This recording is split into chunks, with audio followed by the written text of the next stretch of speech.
But I'm also concerned that Judge Jackson wouldn't take a stand on my question about packing the court.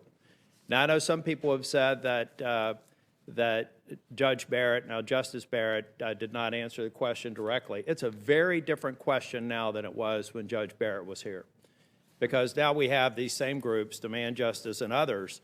They have organizations focused on nuking the filibuster. And on January the 19th, we came really close to doing that. And we all know that if that occurred, it laid the predicate for expanding the Supreme Court. I, for one, it won't be the sole factor, but I, for one, if I have an opportunity to sit on this committee and consider a future Supreme Court justice, it will be a weighted factor in my decision whether it's coming forward from a Democrat judge or a Republican judge with respect to being considered on the Supreme Court. I think a simple answer, very similar to what Justice Ginsburg and Justice Breyer done, would have been a great way to calm my fear about the worst possible thing. We could talk about these hearings being politicizing and divisive, but nothing would be more politicizing, divisive, and destructive to the Supreme Court than to expand it and pack it.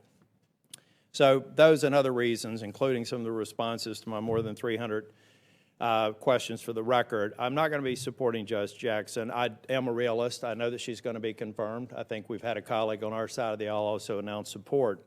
And I just wish her family very well. I got an opportunity during one of the breaks to go up to her parents, and I told them that they clearly raised her right. I mean, she's the realization of an American dream, and they should be very proud, and the supporters here should be very proud of her. This is not about the content of her character. I think I judge that to be very strong. This has to do with future decisions where I believe, and I hope that I'm proven wrong, that Justice Jackson may go in a direction that runs counter to much of what we've talked about today. I will not be supporting her nomination, but I do wish her and her family well, and I look forward to maybe everyone listening to what they said today, and in the future, whether it's a Supreme Court hearing or a Circuit Court hearing, exercise some of those words with respect to our individual behavior and action. Thank you, Mr. Chair. Thanks, Senator. I am hearing from people, not just black women, but particularly black women, who have been relating to me their stories about having to come into a room where you're more qualified than the people who are sitting in judgment of you and having to endure the absurdities of disrespect that we saw Judge Jackson endure. The stories I'm hearing are replete from folks in all kind of jobs and all kind of experiences in their lives who are so qualified, so worthy, and what they've had to endure. And that's what struck a chord this week. I don't think, again, we are going to have our political substantive disagreements, but it was the treatment in some of these questions that triggered a hurt in so many people I know and have encountered.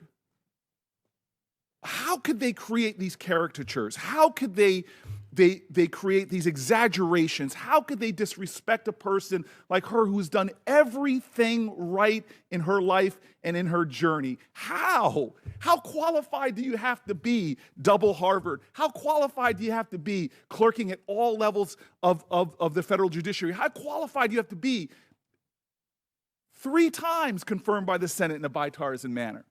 And so, Senator, I have to say, today is the birthday of a great poet named Maya Angelou.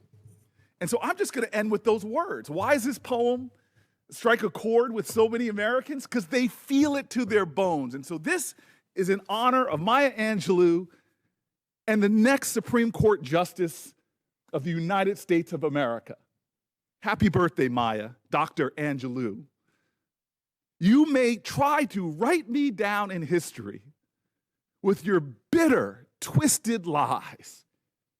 You may trod me down in the very dirt, but still, like dust, I rise.